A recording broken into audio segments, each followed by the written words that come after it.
Okay. So that's it for chapter 4. So we're gonna move on to chapter 5. So take a minute and just take out your chapter 5 notes.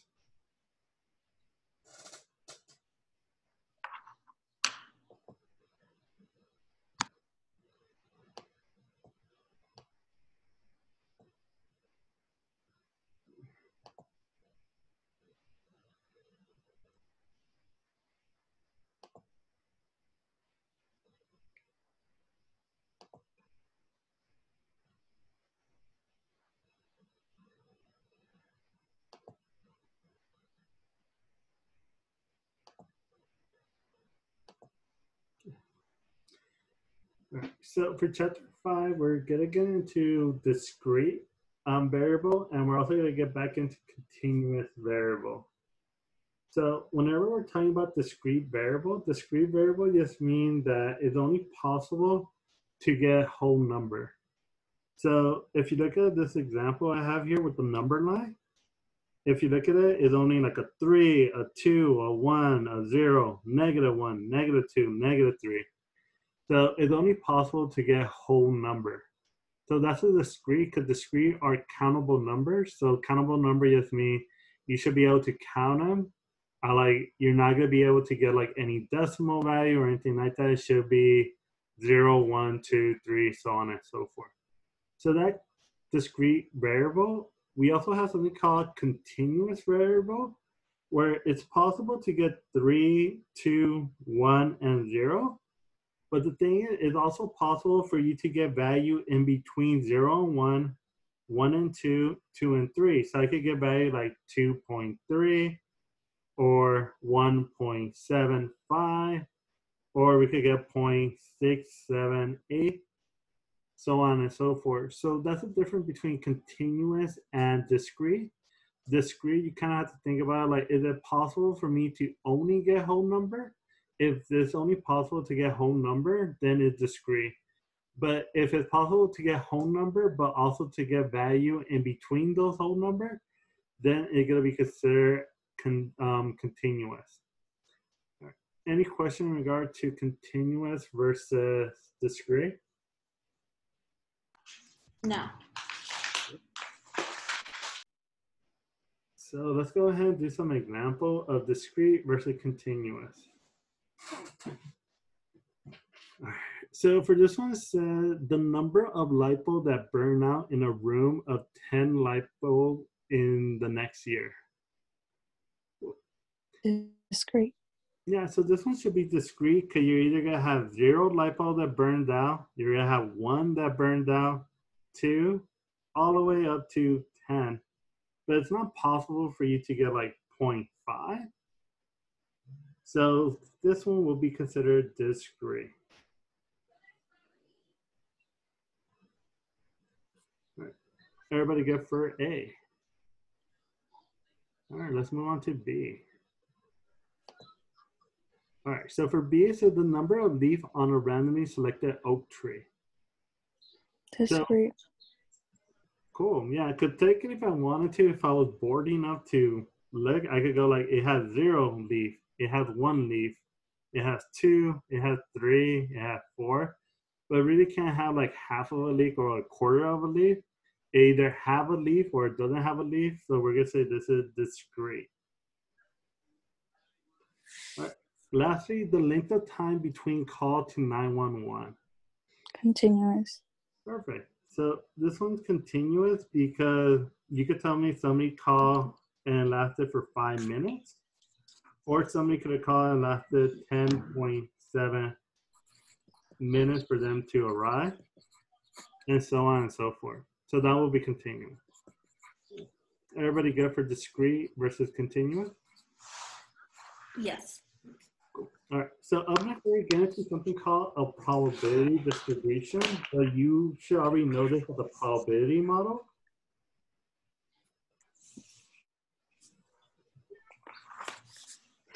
So if you remember the probability model, if you add up all the probability, it should add up 1. What this one's saying, no negatives and no value above 1 point, well, above 1. Cool.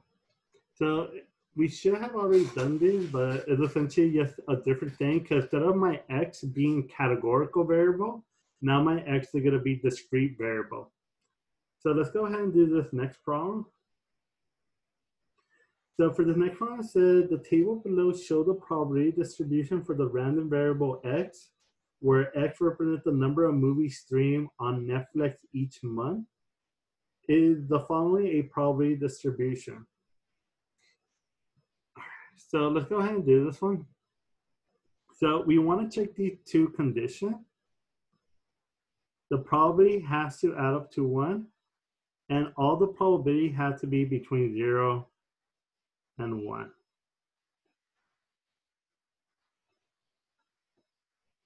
Cool.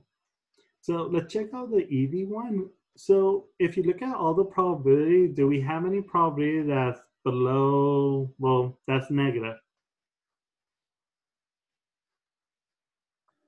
So No. yeah, no. No. Do we have any value that are greater than 1? No. No. So this one checks off. Up next, what we're going to do, we're going to add up all these numbers, see if they add up to 1. So we're going to say 0.06 plus 0.58 plus 0.22 plus 0.10 plus 0.03 plus 0.01.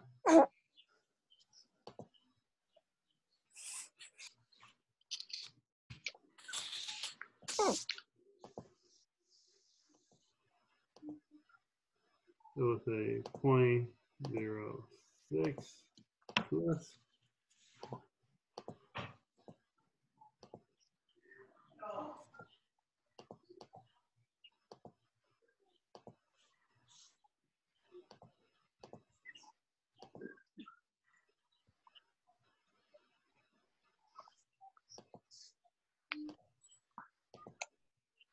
It equals to 1. yeah. So if you add all these numbers up, they add up to 1. So that's check. So let's say this is a probability distribution. Everybody good for that first one? Yes. All right, so let's do the second one. And there should be, so what I want you to do, I want you to do the next 3. So do the next 3 and tell me, of the next 3, you tell me, is it a probability distribution or is it not a probability distribution?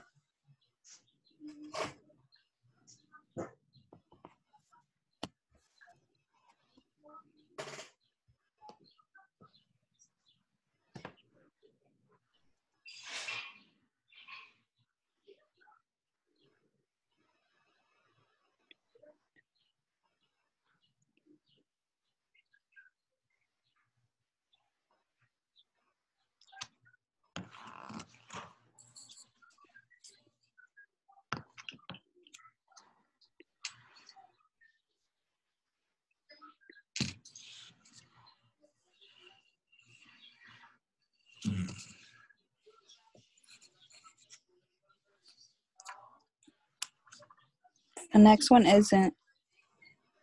Why not? It doesn't equal. Well, is it supposed to be equal to 1? Because it equaled 0.97. So if you add them up, they give you 0.97, which is not 1. So it violated this one. So we'll say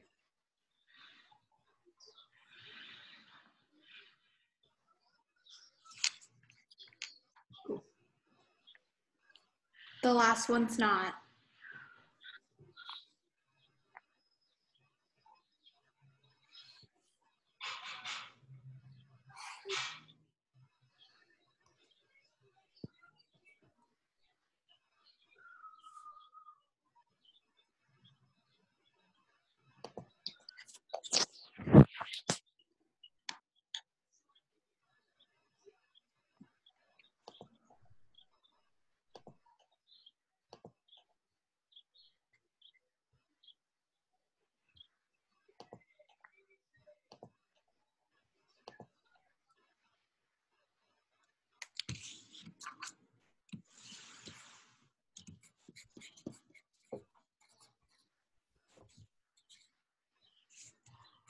All right, so the first one is not a probability distribution.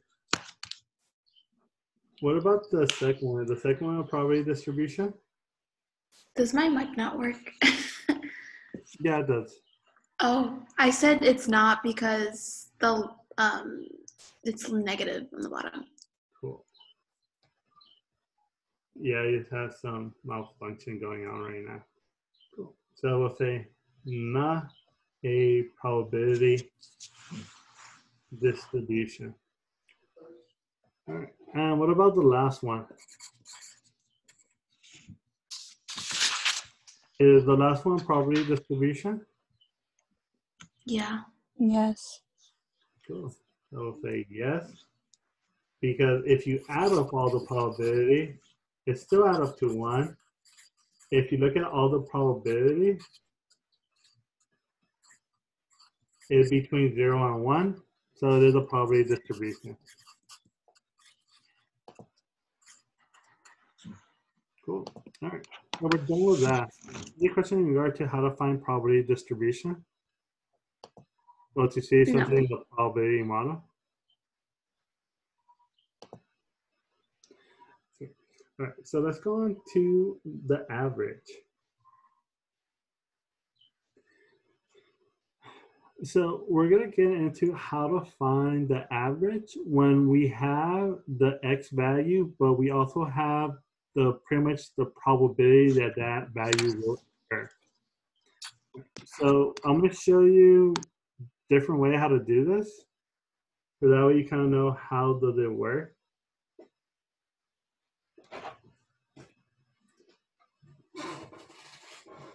So let's go over the formula. So here's the formula. So if you look at the formula, we already know this symbol means summation. So what we have to first do, we have to multiply those two values. So we have to get our X value and we have to multiply it by P of X. So that's the first thing we're gonna go ahead and do. We're gonna get the X and multiply it by P of X. So let's go over here. So we're gonna multiply all of the out together. So if I do 0 times 0.06, what does that equal? 0. What about if I do 1 times 0.58? 0.58. 0.58. If I do 2 times 0.22, well, that will give me 0.44. If I do 3 times 0.10, that will give me 0.30. And if I do 4 times 0.03, you get 0.12. And lastly, if I do 5 times 0.01, you get 0.05. Everybody good so far with that? Yes. All right. So if we go back to the formula, once you multiply it, we have to add it. So let's go ahead and just add these values. So we're going to say 0 plus 0.58 plus 0.44 plus 0.30 plus 0.12 plus 0.05. If we add all of them up, what do we get?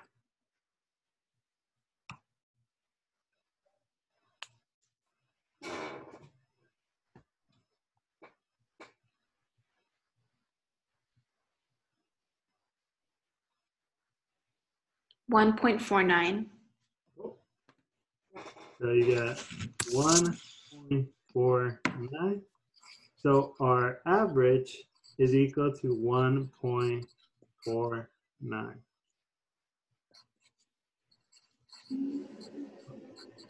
So that's how you find the probability when we're given the X, but we're also given the likelihood of that X occurring. So all you have to do is just multiply the X times the P of X. Once you multiply all of those out, you add them, and that's your average. Any question in regard to how to find the average? No. All right. So if you remember, the average is telling us what's most likely to occur. So telling us that is most likely to occur is 1.49. But that really shouldn't make sense because you go like, how can it be 1.49 when it's a discrete data set where it's either like you saw a movie or you rented a movie or rented a DVD. So with the 1.49, you're telling you where the in between. So if you look at which X value have the highest probability, which X value has the two highest probability?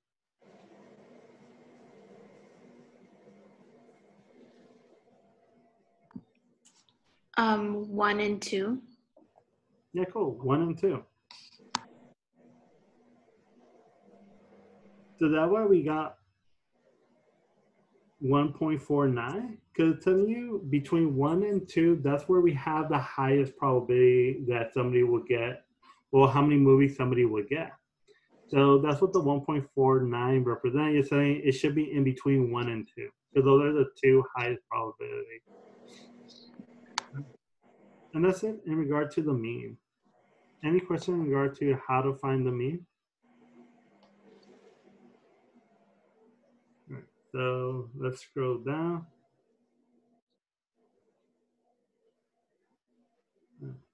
So what I want you to do, you want to get used to that the mean is also the same thing as expected value.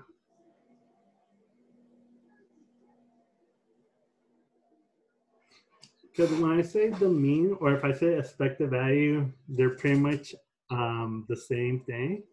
Because expected value is telling you like what should we expect to occur, and the mean is telling you this is the average number that always is occurring.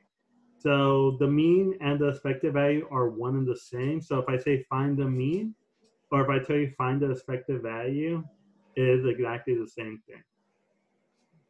So right now we're gonna find the expected value for this data set. So for this one, it's for insurances. This is kind of how they calculate to see like how much a premium should cost, depending on like how likely or unlikely it is to kind of lose that money. So let's do this first problem. So for this problem, a term life insurance policy will pay a beneficiary a certain sum of money upon the death of the policyholder. These policies have premiums that must be paid annually. Suppose the life insurance company sell a $250,000 one-year term life insurance policy to a 49-year-old male for $530. According to the National Vital Statistics Report, volume 47, number 28, the probability the male will survive the year is 0.99791.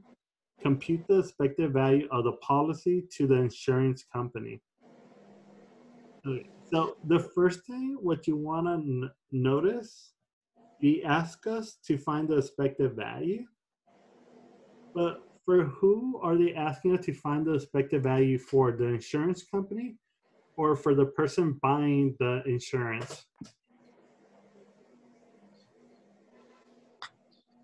Insurance company. Cool, insurance company.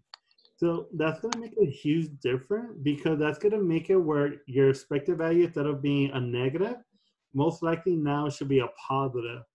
So you do want to discover like, who are we doing this insurance for? Are we doing it for the person buying the insurance or for the company selling the insurance? So in this case, we're going to do it for the insurance selling, well, for the company selling the insurance. All right, so up next, we're going to go ahead and we're going to look at all of these values and see what do they represent. So let's do the 250,000. What does the 250,000 represent?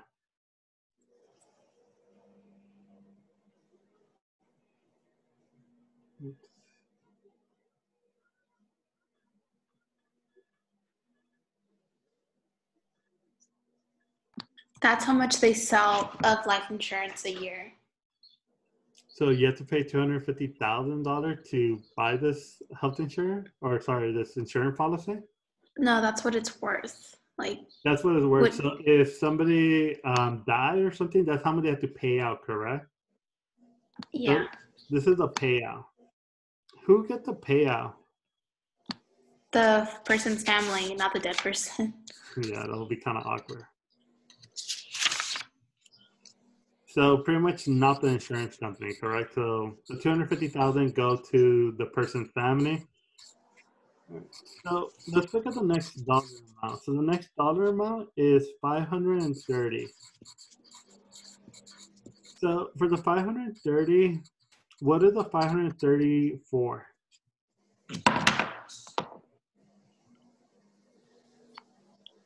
That's 530 is how much that person is buying it for, the 49-year-old male.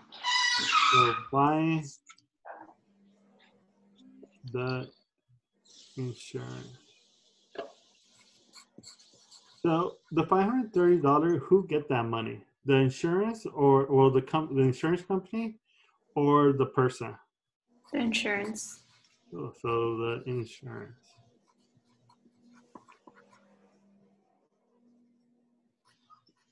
All right, lastly, we have the 0.99791. What is this the probability of? Of the person surviving. Perfect. All right, what if we don't want that person to survive? How would I find the probability that person doesn't survive? You subtract that by 1. Perfect. So we'll say 1 minus the 0.99791. And let me work that math out real quick. Let's say 1. 0, 0.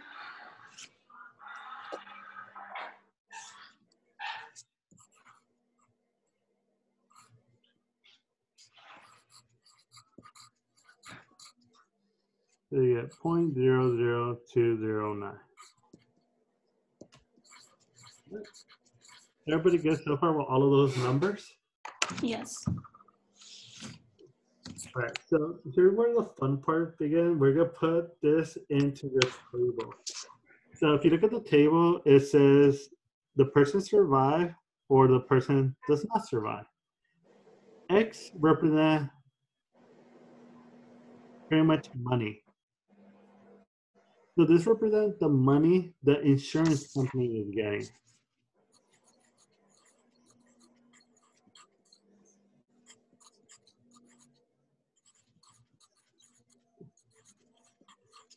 So X represents how much money is the insurance company getting, and P of X this represents the probability they survive or the probability they don't survive. Everybody good with that so far? So the probability that somebody survived, we already said, is 0.99791. The probability somebody doesn't survive is 0.0020. Everybody good with those two probabilities? Yes. So now we're going to go on to X. So if the person survived, does the insurance company get any money? Yes. How much do they get? $530. Cool, perfect. $530 because the person survived. That just means the person just bought an insurance policy for nothing because essentially since they survived, the insurance company doesn't have to pay them out. So they keep the $530 and that's it. So what's going to happen if the person doesn't survive? Then the insurance company loses money. Yeah, so the insurance company loses money. So how much do they have to pay out? $250,000. Oh, so $250,000. But the thing is, they're not out the entire amount. But you still have to remember they still have the premium. So what we're gonna do, we're gonna say 530 minus whatever the payout is.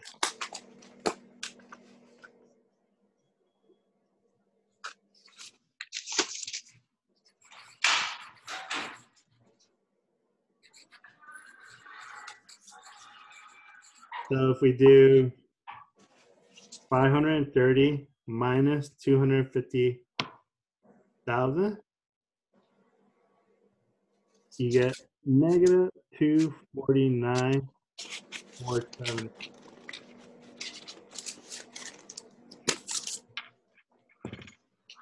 Any question on where that negative 249,470 come from? No.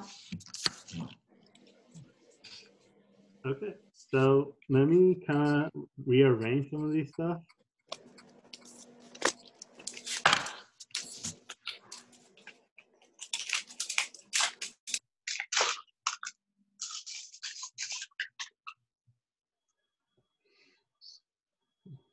So we're going to go back into how to find the mean. So if you remember to find the mean, all you do is get the summation of x times p of x. So we're going to just multiply these two out. And then once you multiply those two out, you just add them. But for this one, you're not technically adding them because if you look at it, 530 is a positive and the negative 249,470 is a negative. So when you're adding them, you're actually subtracting them. Okay, so what I'm gonna do, I'm gonna switch over to Class Calc. For that way you can see how I do that calculation. So let me switch it over to Class Calc. Share.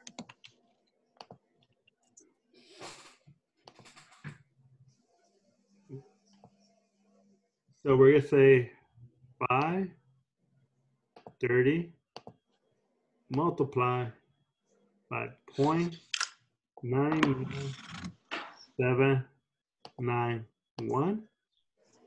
And then we're gonna put subtracted by the 249,470 times 0.00209. And if you look at it, what do I get for Class Calc? 7.5. Yeah, 7.5.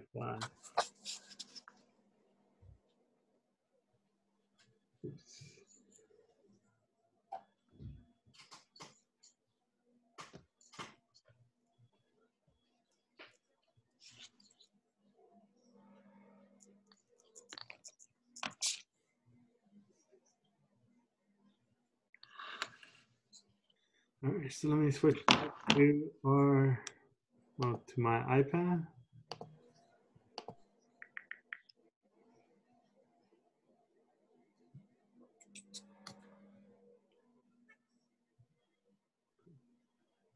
All right, so the answer is right over here.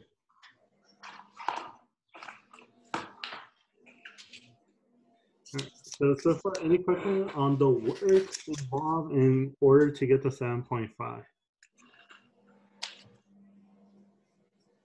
Okay, so let's talk about what does the 7.5 represent.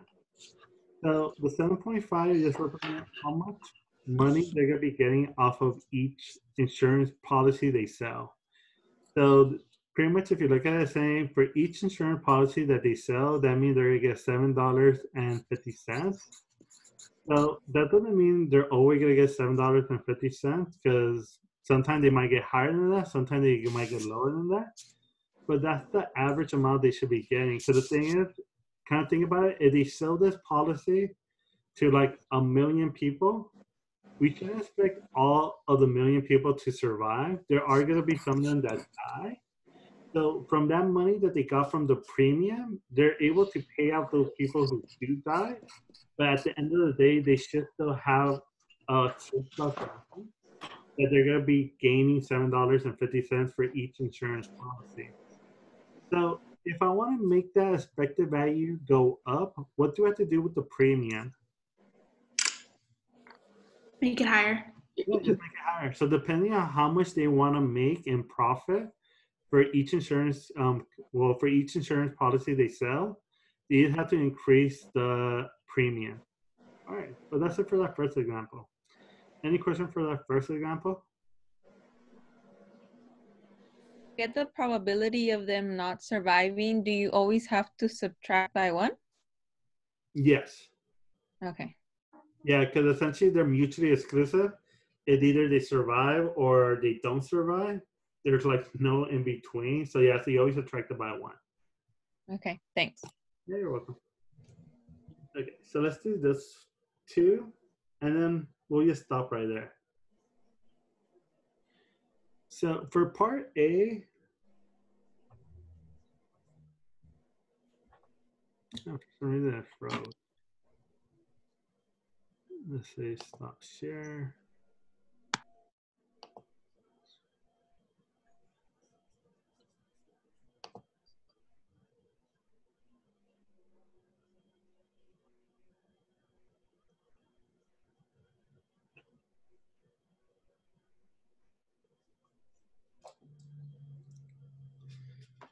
All right. So if you look at part A, it says a lottery ticket costs you $5. 5,000 lottery ticket are sold with a payout of 5,000. What is the expected value for a person buying the lottery ticket?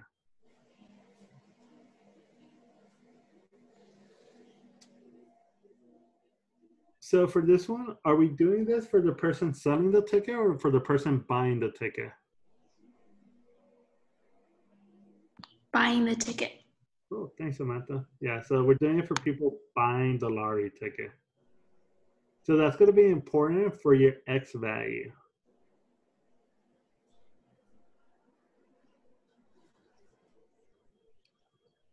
All right, so for when you're buying this lottery ticket, what are the two outcomes that you're expecting once you buy this lottery ticket? You win or you don't win. Cool. So you either win or you don't win or you lose. So X is your profit.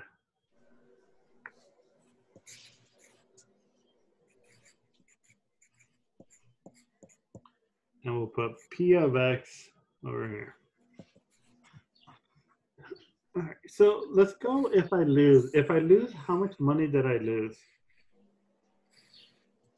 $5. Cool, thanks. $5. So if I win, how much do I win? $5,000. Well, you win the $5,000, but how much do you have to pay to play this game? Oh, $5. So you win $4,995. Yeah. So you do 5 minus 4,995. Oops, sorry. That's the answer. 5,000, which is equal to negative 4,995. So you always have to take that into account because you're not going to win all of that money back because essentially you have to remember you had to pay $5 in order to play. So you have to subtract your winning from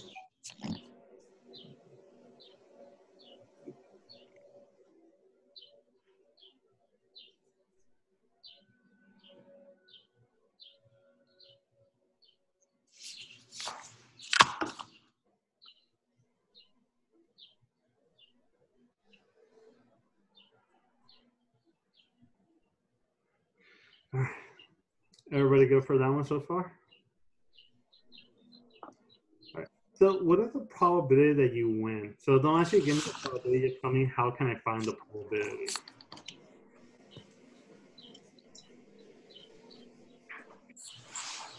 Don't you just do 1 divided by 5,000? Yeah, there you go. 1 divided by 5,000. What's the probability that we lose? Well, the complement of that is the 4,999 divided by 5,000.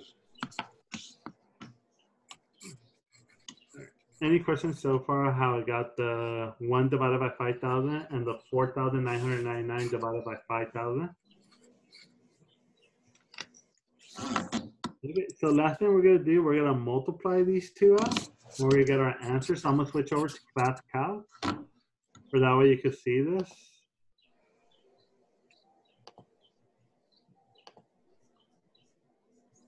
So we're going to say 4,995 times 1 divided by 5,000.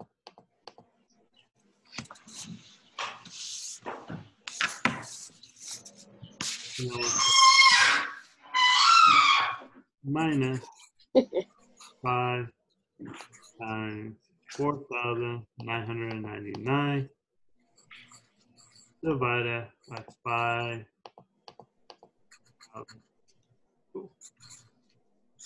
Our expected value is -4.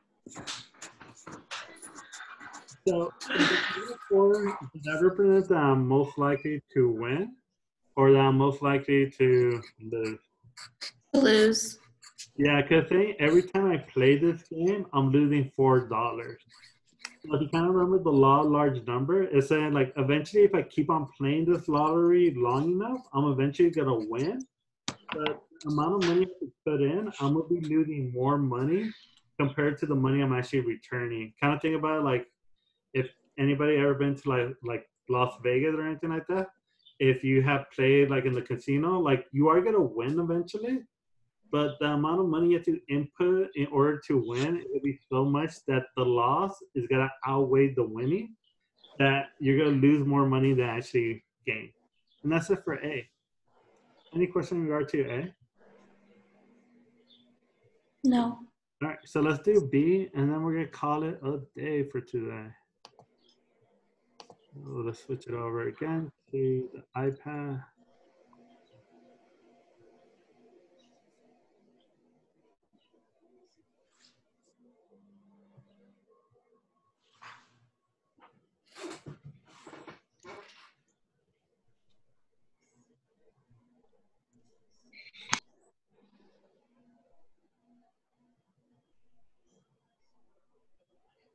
So for this one, says an insurance company estimate the probability of an earthquake in the next year to be 0.0013. The average damage done by an earthquake is estimated to be 60,000. If the company offer an earthquake insurance for $100, what is the respective value of the policy?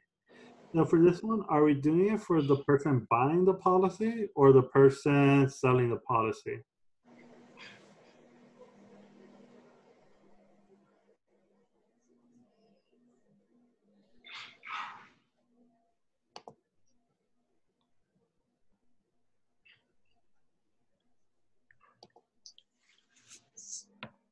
So what are we doing this for?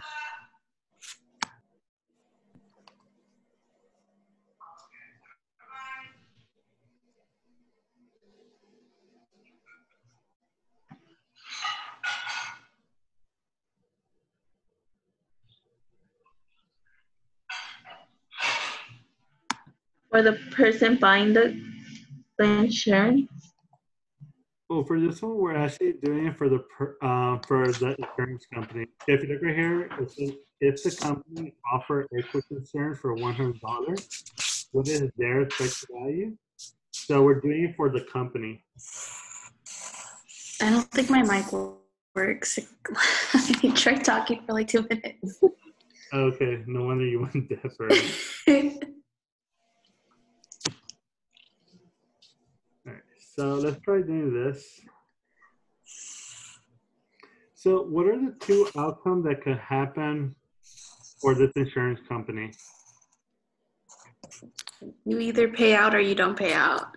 So when did they pay out? Oh, when there's an earthquake. Cool. So either we get an earthquake, no earth.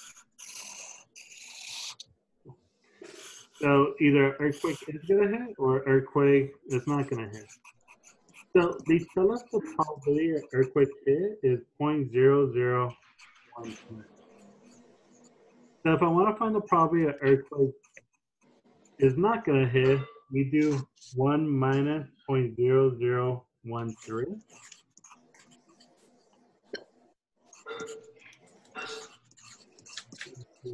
One.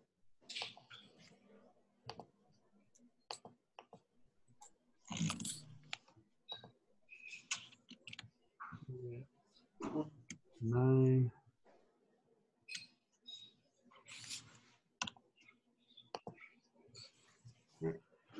Everybody know how I got the 0.9987? Yes. So if an earthquake does hit, well, let's do if an earthquake doesn't hit. So if the earthquake doesn't hit, that means they keep $100. If an earthquake does hit, then they're out $60,000, but luckily they already collected $100. So technically they're only out 59,900, and make sure that's negative. So the last thing we're gonna do, we're gonna multiply these two, and then just add them.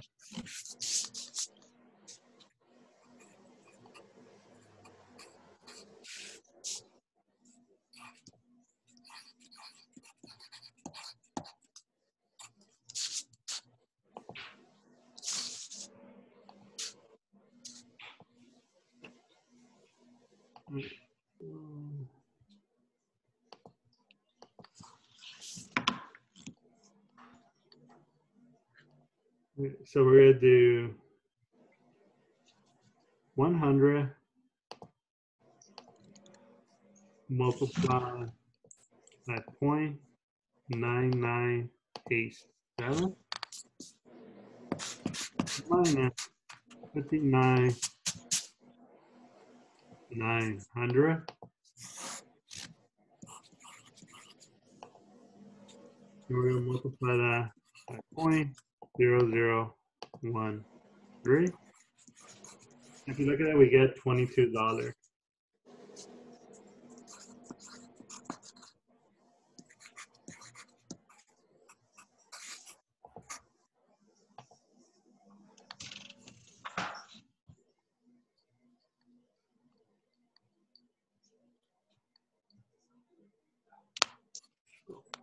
So our final answer will be that the expected amount of money that they of the $100, you should expect to keep $22 of those $100. And that's it for that last problem. Any question in regards to the last problem? No. Okay, cool. So that's it for the lecture. So I'm going to show you where you're going to go for the quiz on Monday.